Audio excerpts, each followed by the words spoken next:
Hey, Karin here again, and you just bought a new computer. Well, let's set it up and let's turn on some really important features. We're going to select the defaults because in our case, in the United States, this is appropriate. We can add another keyboard later on. And I'm not going to connect to the internet because I want to create local user accounts. And if you want to know how I got to this screen, leave me a message below and I will give you the instructions. I want to create a couple of local accounts on this computer without having to sign in to Microsoft. So we're going to create an account for me and I'm going to be the administrator. I'm going to do a simple password. Type it in twice. And we have to answer 3 security questions. So my recommendation is pick something that you're going to remember. Either do all caps or no caps, so you don't forget which character is uppercase or lowercase. That's important.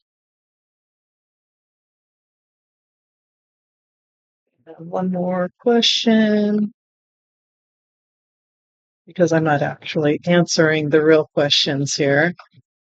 I'm just making them all the same. Okay. We're not going to set up all of these specialized login features yet. And we do have to either turn all of these off or all of them on. Either way, you have to accept them. You do select the questions and pick an accurate, if you pick a birthday or a date, the right one. I thought I was going to get one over on a particular vendor and not use my real birth date. And then when it came time later to authenticate my account, forgot what my fake birthday was. So, lesson learned. I recommend you use true answers, ones that you won't forget. Sometimes this takes a little longer. Sometimes your computer has updates to do during this process, and it might reboot once or twice. Hopefully this will just be a couple of seconds because we're not connected to the internet, and this computer is going through just a normal setup. I do this a lot for many years. Almost there. No, we're not almost there. We've got a lot to do. All right. You will notice that when you don't have your computer connected to the internet, a lot of these features and apps that normally would show up aren't there. That's okay, because what we're going to do is, first thing we're going to do is we're going to create another account. And this account is going to be a daily user account. I'm squinting because I have a hard time seeing that screen. Old eyes. So we're going to scroll down a little bit. Grandma is by default, this is a local account and it is an administrator account, as you can see. And the reason why I want to create another account is to create a standard user, and that would be under other users.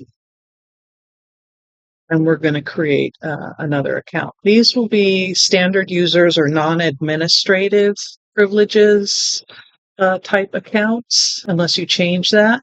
And the reason why I recommend doing this is so your computer is safe when you are just daily surfing.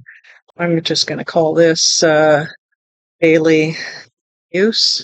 You can give it whatever name you want. I did this for a grandchild who decided to set up his own computer, and well, within a few months it was infected, lots of malware, apps weren't working properly. So I helped him reimage it and set up everything again. And this time we created a daily user, one that had reduced administrative privileges or no administrative privileges. And now we've been 18 months and no infections. So I do recommend it, creating a second user and not being an administrative user. Now, obviously, you know the password. Oh, where's my mouse? You know the password to the administrative account. So if you are intentionally trying to install applications, which you will at some point, you know those credentials, you know the username and you know the password. So you're able to do that from your daily user.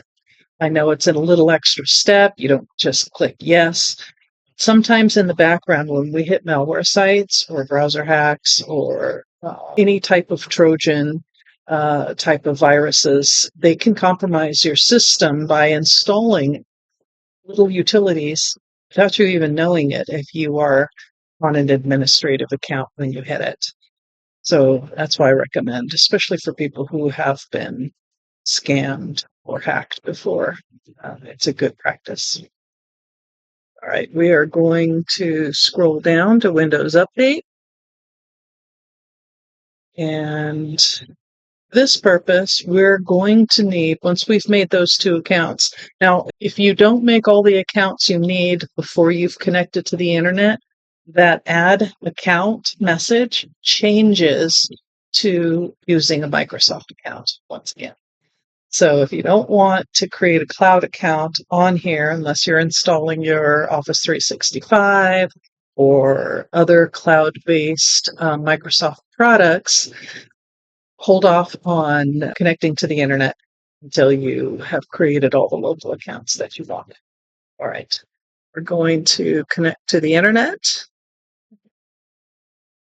I have a nice internet guest account right here.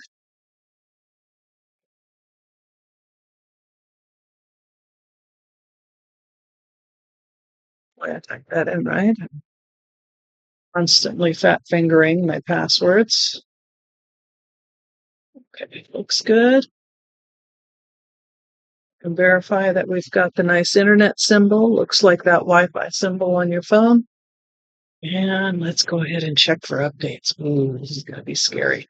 We also want to toggle on these buttons to keep your computer up to date. Now, this is a reason why I see a lot of computers being returned, because none of the updates are performed, and at some point, the computer stops working properly. It's kind of like putting gas in your car and not the light coming on for the gas in your car and not putting gas in your car. So you have to do all of the updates. Some of the updates are done automatically once you've toggled all of these switches on. However, down below under advanced options, you will have optional updates. We don't see anything here right now.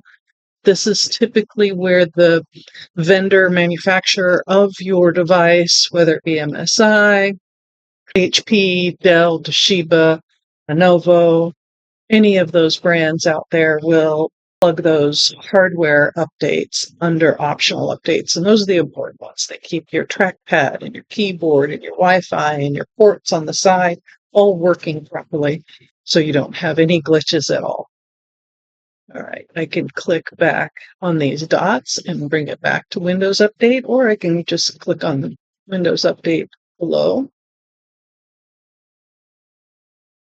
I can see where it is. You can see there's a lot of updates that we're going to have to do.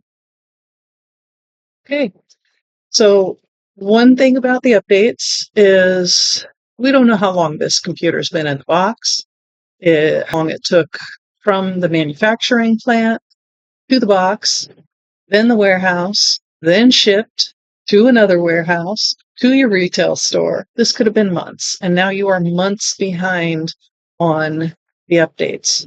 No, the salespeople do not do the updates for you before you purchase your computer. So this is why we're doing this.